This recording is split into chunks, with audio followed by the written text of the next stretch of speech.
I don't care for America. তুমি কি আমার বায়োডাটা পড়েছো? বলছে না, পড়ি নেই। আমি যে আগামী 24 ঘন্টার মধ্যেই তোমার আরাকানের স্টেট দখল করে নেব। সেনাবাহিনী মোতায়েন করেন, আমরা আর কোনো লাভ চাই না। আরাকান আর্মির গালে গালে জুতা মারো, গালে গালে।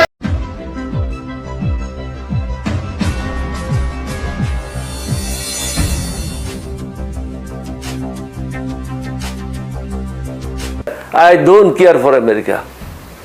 তুমি কি আমার বায়োডাটা পড়েছো? বলছে না, পড়ি নেই। আমি যে আগামী 24 ঘন্টার মধ্যেই তোমার আরাকানের স্টেট দখল করে নেব। আমি কিভাবে মোকাবেলা করেছি আমি আপনাকে এটা বলি। বেগম জিয়া যখন আমাকে দায়িত্ব দিল ফরেন মিনিস্টারের মাধ্যমে, তখন আমি বললাম যে আমি এখন থেকে যে কাজগুলি করব আপনি আমাকে কোনো প্রশ্ন করতে পারবেন না, কিন্তু আমার কাজগুলি আমাকে সাজাই নিতে দেন। আমি এমন কোনো কাজ করব না যেটা দেশের কোনো ক্ষতি হয়। আমি এয়ারফোর্স চিফের সাথে বসলাম, তাকে বললাম যে আপনি 12টা প্লেন কক্সবাজারে নিয়ে যান, ফাইটার প্লেন। আর্মিকে বললাম, জেনারেল নাসিম ছিল তখন আর্মি চিফ, উনাকে বললাম যে আপনি চিটং ডিভিশনকে আমাদের টেকনাফ বর্ডারে, বার্মার সাথে যেটা বর্ডার, এই বর্ডারে ডিপ্লয় করে নেন। তাহলে আমি আর্মিকেও ডিপ্লয় করে দিলাম, নেভিকে অ্যালার্ট করে দিলাম, এয়ারফোর্সকে ডিপ্লয় করে দিলাম। তারপর আমি গেলাম বার্মা। বার্মা যাওয়ার পরে আমার সাথে ছিল আমার অ্যাম্বাসাডার ফারুক। ফারুক আমার ডান পাশে বসা ছিল। ওখানে ঢুকার আগে ফারুককে বললাম যে ফারুক, আমার যদি কোনো সাহায্য প্রয়োজন পড়ে আপনাকে আমি জিজ্ঞাসা করব, কিন্তু আপনি এখানে কোনো কথায় অংশগ্রহণ করবেন না।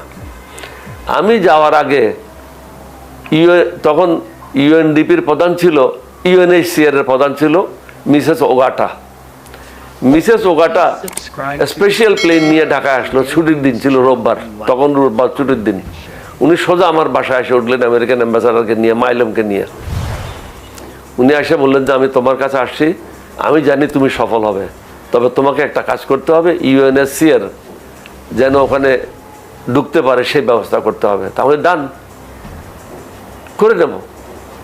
বার্মাতে গেলাম, আমাকে একটা রাজকীয় সম্বর্ধনা দিল, একটা রাষ্ট্রপতিকে যেভাবে সম্বর্ধনা দেয় ওইভাবে সম্বর্ধনা দিল, ভালো জায়গায় রাখলো।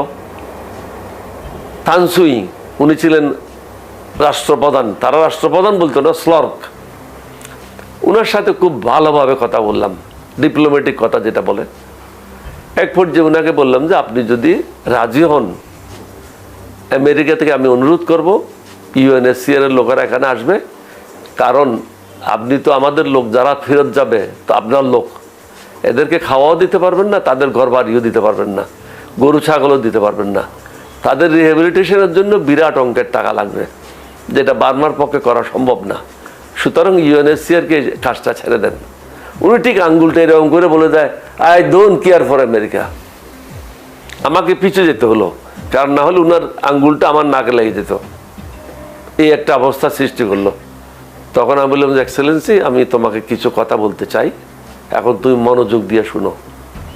আমি হলাম ক্যাপ্টেন অলি আহমদ, পাকিস্তানের বিরুদ্ধে বিদ্রোহ করেছি, আমার ভাইদেরকে আমরা যুদ্ধে হত্যা করেছি বাংলাদেশকে স্বাধীন করার জন্য।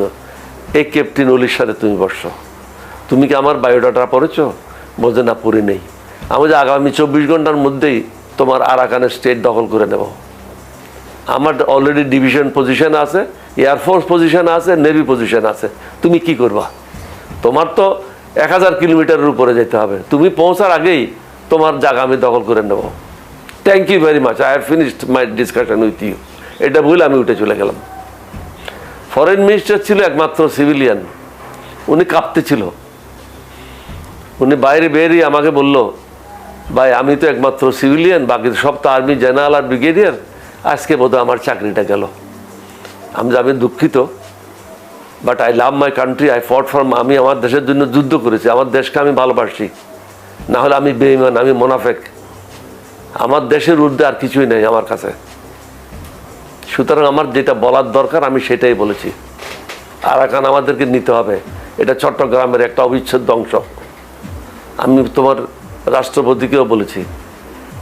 তা আমি রীতিমতো রেস্ট হাউসে পৌঁছার পরে লাঞ্চ করে শুয়ে গেলাম। হঠাৎ দেখি দরজায় নক করতেছে কেউ। আমি আশ্চর্য হলাম, আমার এখানে এখন তো কারো নক করার কথা না। গেঞ্জি পরা লুঙ্গি পরা অবস্থায় আমি তাড়াতাড়ি গিয়ে দরজা খুললাম, দেখলাম যে ওখানকার সিকিউরিটি। বলে স্যার আপনার টেলিফোন। আমি বলছি আমাকে এখানে টেলিফোন করার তো কেউ নেই। বলে যে না স্যার, ফরেন মিনিস্টার সাহেব টেলিফোন করেছেন বার্মার। আমি ঠিক আছে, একটু ওনাকে লাইনে থাকতে বলো, আমি একটু একটা পাঞ্জাবি গায়ে দিয়ে আসি। লুঙ্গি ঠিক আছে, এটা কাপড় তো গায়ে দিতে হবে। একটা পাঞ্জাবি গায়ে দিয়ে দৌড়ে গেলাম। ওনাকে বললেন যে কি চাকরিটা আছে না চাকরিটা চলে গেছে? বলে যে না, সব ঠিক আছে, কিন্তু আমি এখন জানতে চাই তুমি কে। আমি কেন? তুমি তো আমার পরিচয় জানো, আমি যোগাযোগ মন্ত্রী। আমার অরিজিনাল পরিচয় হচ্ছে আমি ক্যাপ্টেন ওলিয়ামত। বলছে ভাই তুমি এরকম একটা হিমালয় পাহাড়কে গলায় ফেলবা, এটা তো আমি বিশ্বাসও করি নাই। তা আমি কি হলো? বলছে উনি বললেন যে অল এগ্রিড। আমি অল এগ্রিড মানে কি? বলে আমাকে বলছে রিপিটেশন টু বি, মানে 2-3 দিনের মধ্যে রিপিটেশন শুরু হয়ে যাবে। ইউএনএসসিআরকে আসার জন্য অনুমতি দেওয়া হলো। আর তুমি মলমিন যেতে চেয়েছিলা তোমার পীর সাহেবের জিয়ারতের জন্য, তোমাকে যেতে বাধা দেওয়া হয়েছিল এবং তুমি বলেছিলে তুমি একজন ট্যুরিস্ট। 2 দিন পরে ট্যুরিস্ট হিসাবে তুমি মলমিন যাবে। এখন তোমাকে ট্যুরিস্ট হিসাবে যেতে হবে না। আমাদের কাছে একটাই প্লেন আছে, F-27 রাষ্ট্রপতির জন্য। এই প্লেনটা তোমাকে দেওয়া হলো কালকে সারাদিনের জন্য, এবং ওখানে একটা ডিভিশন থাকবে। ডিভিশনাল কমান্ডারকে তোমার স্কট হবে, এবং তোমাকে পুরো রাস্তায় 16,000 সৈন্য স্কট করে তোমাকে, ওইটা একটা ডিস্টার্বড এলাকা ছিল মলমিন শান স্টেট।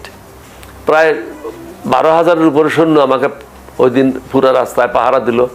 আমি আমার পীর সাহেবের রওজায় গিয়ে কবরে গিয়ে জিয়ারত করে তারপরে ফিরে আসলাম। আমি আপনাকে এটা বলার উদ্দেশ্য হচ্ছে, সোজা আঙ্গুলে ঘি না উঠলে আঙ্গুল বাঁকা করতে হবে, তাহলে ঘি উঠবে।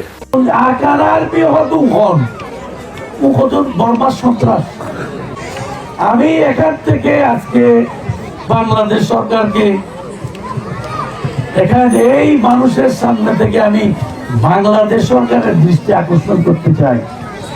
বার্মা থেকে গুলি এসে বাংলাদেশের মানুষ গুলি খাবে, রক্তাক্ত হবে। বার্মার এই আকার আর্মিরা এসে আমাদের এখানে অত্যাচার করবে, মানুষের গায়ে গুলি রক্ত দেওয়াবে। বার্মার মানুষকে আমরা আশ্রয় দিয়েছি, রোহিঙ্গারা তো আমরা আশ্রয় দিয়েছি নাকি না? আমরা তো মেহমানদারি করছি, আমাদের উপর যদি গুলিও চালায় আরকান আর্মিরা। এটা কিন্তু আমি সরকারকে দৃষ্টি আকর্ষণ করছি, এটা সমুচিত জবাব দিতে হবে আরকান আর্মিকে। আরকান আর্মি অতিরিক্ত বাড়াবাড়ি করছে আমাদের সাথে। আমাদের মানুষেরা নিরাপদে মাছ ধরতে পারছে না, আমাদের মানুষেরা নিরাপদে চলাচল করতে পারছে না। এদের জন্য আমি আশা করব রোহিঙ্গাদেরকে তাদের নাগরিকত্ব ফেরত দিয়ে বাংলাদেশে যাওয়ার জন্য বর্মা সরকারের সাথেও আলোচনা করে আপনার কূটনৈতিক ভাবে তাদেরকে ফেরত দেওয়ার ব্যবস্থা বর্তমান সরকার করবে।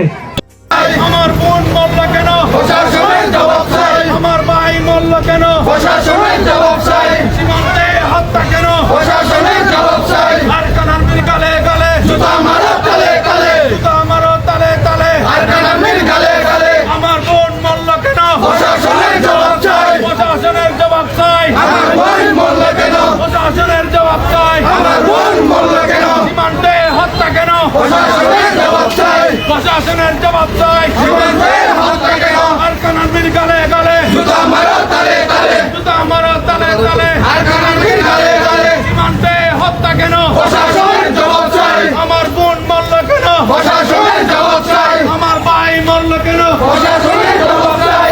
সীমান্তে হত্যা কেন? প্রশাসনের জবাব চাই। আরকান আর্মির গালে গালে জুতা মারো, তালে তালে জুতা মারো, তালে তালে আরকান আর্মির গালে গালে।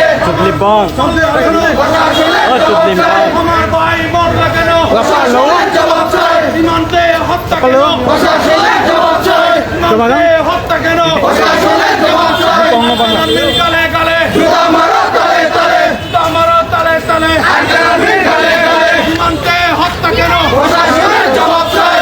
আমার মরল কেন? প্রশাসনের জবাব চাই। আমার ভাই মরল কেন? প্রশাসনের জবাব চাই। আমার বোন মরল কেন? প্রশাসনের জবাব চাই। আমার ভাই মরল কেন? প্রশাসনের জবাব চাই। সীমান্তে হত্যা কেন? প্রশাসনের জবাব চাই।